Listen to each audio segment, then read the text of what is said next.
రాజస్థాన్ కోటలకు రాజప్రసాదాలకు పెట్టింది పేరు. వాటిలో అజేయమైనది, అత్యంత శక్తివంతమైనది జోధ్పూర్లోని మెహ్రాన్గఢ్ ఫోర్ట్. 400 అడుగుల ఎత్తైన కొండపై 1459లో రావ్ జోధా నిర్మించిన కోట ఇది. మార్వార్ ప్రాంతం రాథోడ్ వంశస్థుల పాలనలో జోధ్పూర్ కేంద్రంగా వర్ధిల్లింది. మెహ్రాన్గఢ్ ఫోర్ట్లో మోతీ మహల్, పూల్ మహల్, షీజ్ మహల్, తహాకత్ మహల్ చూడటానికి 2 కళ్ళు సరిపోవు. కోటలోని మ్యూజియంలో ఆయుధాలు, రాజవస్త్రాలు, పల్లకీలు, చిత్రపటాలు చూడవచ్చు. కోటపై నుంచి అందమైన బ్లూ సిటీని కూడా చూడవచ్చు. ఈ కోట రాజుల వైభవం, శౌర్యం, శిల్పకళలకు ప్రతీకగా నిలిచింది. 1679లో ఇది రాజకీయ పరిస్థితుల కారణంగా మొఘల్స్ ఆధీనంలోకి వెళ్ళింది.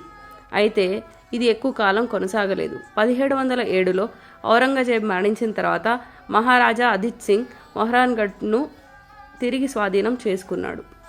నా వీడియోలు నచ్చినట్లయితే లైక్ చేయండి, షేర్ చేయండి, సబ్స్క్రైబ్ చేసుకోవడం మరవకండి.